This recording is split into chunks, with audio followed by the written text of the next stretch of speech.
ये सब साधन करके पच पच करके मर जाओ, अगर नाम जप नहीं कर रहे तो जो स्थिति चाहिए वो नहीं आएगी। कर्मकांड कर लो, कलयुग है, धन की ही लालसा रखोगे, जो बोलोगे जो करोगे उसके अंतर में होगा धन। भगवान की चर्चा, भगवान का नाम, भगवान की महिमा अमोघ अनंत। तो तुमको कहां विश्वास है प्रभु पर? तुम किसी व्यक्ति के देने से चल रहे हो, प्रभु पर यही ज्ञान विराग हम नहीं कह रहे, गोस्वामी जी कह रहे, जोग जप तप भय लोभ मोह को काम, करम जाल कलिकाल कठिन आधीन सुसाधित दाम को, विश्वास एक राम नाम को। ये दशा क्यों है? विश्वास नहीं है प्रभु पर। किसी ने प्रश्न किया एकांतिक में कि मैं भगवत चर्चा करता हूं, नाम कीर्तन करता हूं, उसके बदले में भेंट लेता हूं और परिवार का पोषण करता हूं, क्या दोष है? कदापि नहीं। तय मत करो।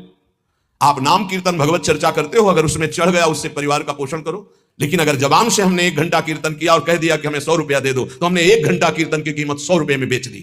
ये नहीं करना, हमें तय नहीं करना। कौन मानने के लिए तैयार है बात? वही जिसको भरोसा केवल प्रभु का है। ये नहीं कि ऐसे प्रवक्ता थे नहीं या है नहीं। पूज्य श्री रामचंद्र जी डोंगरे जी महाराज, लाखों की हृदय वृत्ति में आज भी जो पूर्व सुने हैं छाए हुए महाभागवत, केवल कथा से मतलब, केवल कथा से मतलब। सामने ठाकुर जी आंखों में अश्रु और भगवत चर्चा की, उतर के चल दिए। जो कभी कुछ चढ़ा तो जहां चढ़ा वहीं वो जिन्होंने करवाया वो जाने, गौ सेवा में लगाए, मंदिर में लगाए, वो कभी ऐसे कभी एक नहीं। जो अन्न उदर में प्रसाद में चला गया बस वही। भगवान सबका भरण पोषण करते हैं, भगवान पर विश्वास। बेचे वेद धर्म दुइले ही, इसका कहीं भी स्थान नहीं है। ये श्री कृष्ण देने वाले, विश्वास कर लो, विश्वास श्री कृष्ण देने वाले हैं। कह रहे हैं, ये गोस्वामी जी कह रहे हैं कि आज का ज्ञान भी दाम पे आधारित है।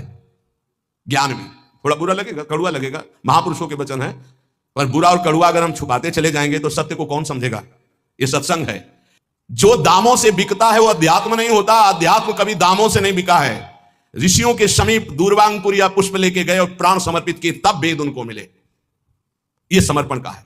गीता जी भगवान का साक्षात स्वरूप है। वो कह रहे हैं मय्येव मनाधत्स्व मयि बुद्धिम निवेशय, मेरे में मन अर्पित करो, बुद्धि अर्पित करो, तुम मेरे में वास करेगा। भगवत प्राप्ति का सीधा सरल उपाय। भगवान एक दान मांग रहे हैं कि तुम मन बुद्धि मेरे को दे दो, बस वही बात है। मन बुद्धि को लगाने के लिए भगवत चर्चा हो रही, और भगवान हमें देख रहे हैं कि हमारा परिवार है, हमारी कुछ सेवाएं हैं, तो उनको विश्वंभर विश्वनाथ स्वयं पूर्ण करते हैं। ऐसा कभी नहीं हो सकता कि भगवत आश्रित और वो भटके, ऐसा कभी नहीं हो सकता। हाँ, वासनाओं की पूर्ति की बात अलग है, आवश्यकता की पूर्ति चराचर जगत की मेरे नाथ करते हैं, आवश्यकता की पूर्ति। तो ज्ञान भी कह रहे आधीन सुसाधित दाम को, सुसाधित अंदर से साध चाह है कि हम ये जो ज्ञान बोलेंगे उसका इतना बोले, आधीन सुसाधित दाम को, रुपए के लिए।